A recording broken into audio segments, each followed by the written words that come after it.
With an estimated 460,000 attendees, 3 times as many as Trump's inauguration just a day prior, I had one burning question I wanted to ask the Women's March on Washington participants. Why are you here? I am here because I'm worried about the country. I'm worried about the way that all the power structure is rapidly changing.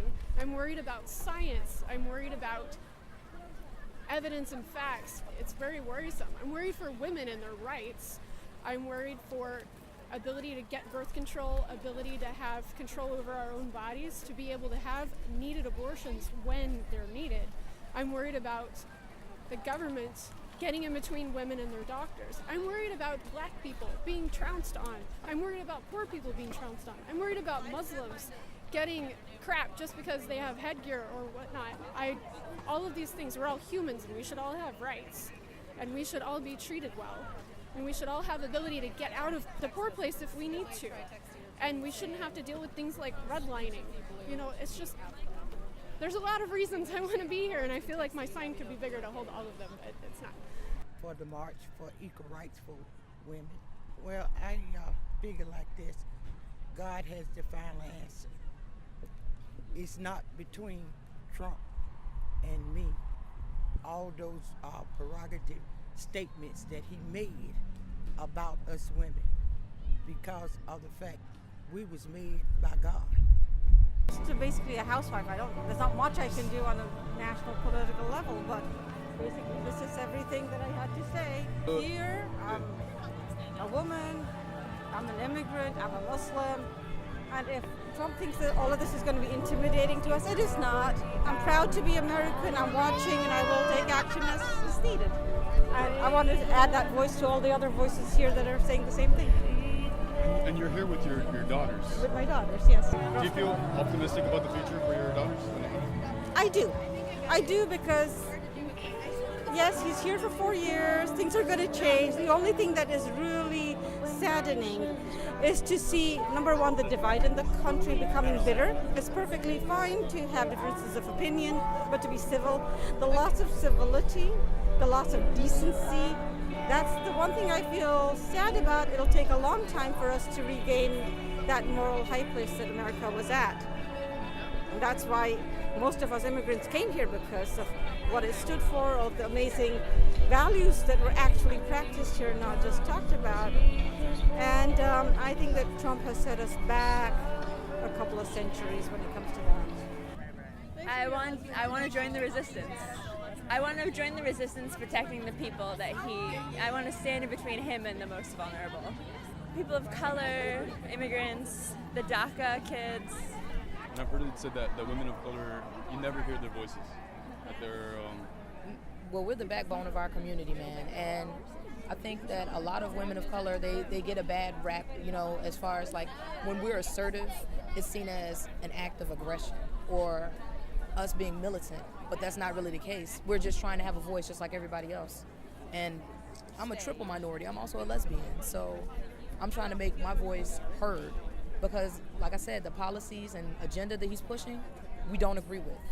There are a lot of people in very isolated areas who've never been around anybody that's black, never met anybody who's a lesbian or, you know, in the gay community. So how do you, when you approach these people, or when you come in contact with these people, are you conscious of yourself, or how you're coming across, or?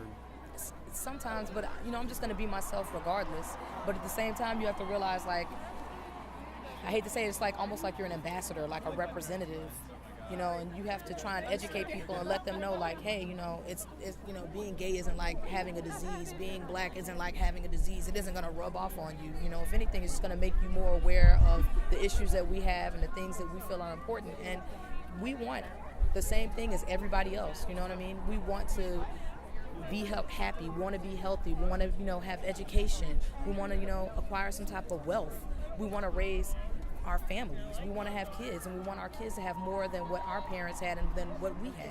We just had an interesting experience where a group of men having pro-life. Yeah, pro-life organization. Pro-life, but it was all men. Yeah. No, they're anti-choice. They're not pro-life. Yeah. Words Who matter. are preparing? Yeah. Words do matter, and they're clearly preparing some kind of counter-protest. which is all the more ironic that our signs talk about trusting women and women being able to control their own bodies. I mean, you don't like men telling you what to do with your body? No, rarely, no. No. It's hard to be optimistic. I still have optimism and faith and hope. Just because seeing all of these people here today gives me hope. All of the women, all of the men here. I mean, everybody from everywhere here, but it's hard when I see, somebody in the White House that represents something that should not be. You are a woman of a certain age? I'm 65. So you've been through the 70s, the 80s, you've seen the development of women's rights through the ages. I mean, Yeah, and we still have a ways to go. Let's face it, we have a long way to go. It's a never-ending, endless. Yes, we can, and yes, we should, and yes, we are. For the final Pivo questionnaire from my trek across America, I was lucky enough to interview the most ardent feminist revolutionary alive today. My name is Sarah. Gloria Steinem, watch out. Please enjoy her answers to the questionnaire developed by legendary French journalist Bernard Pivot. What is your favorite word? My favorite word, I like long words, so that word that has over 10,000 letters, and you have to write it on 57 pages. That's my favorite word. Jeez. Okay. I know. What's your least favorite word? My least favorite word is hate. What's your favorite sound? My favorite sound is a baby duck quacking. What's your least favorite sound? My least favorite sound is the sound of a cow screeching for help because he was killed. Okay, this next question, I'll ask your mom if I can ask it. It's what's her favorite bad word? You can ask it. I don't know what she'll say. My favorite bad word is bad. What inspires you? Singing, dancing, writing, ballet, tap dancing, and a lot of stuff like that. You like performing? And writing. Oh, and reading. What doesn't inspire you? When two people fight. What do you want to be when you grow up? I want to be an author like J.K. Rowling. I'm already writing my first chapter book, Kiku the Cat. Kiku the Cat? What's it about?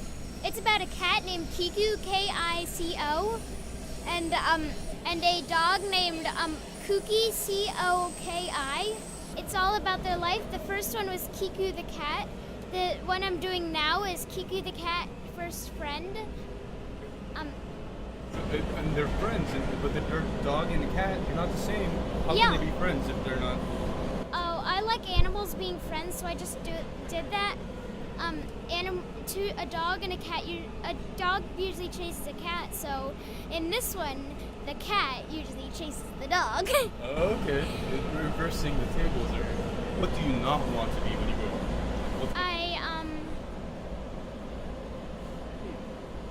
There's nothing I never want to be when I grow up. When you grow up and you get really, really old, you're like a great grandma, and then it's now your time to go take a trip to heaven and meet God. What do you think God is going to tell you? What do you want him to tell you? I want him to tell me that that I'm the way I am. This is Stan Kowalski reporting.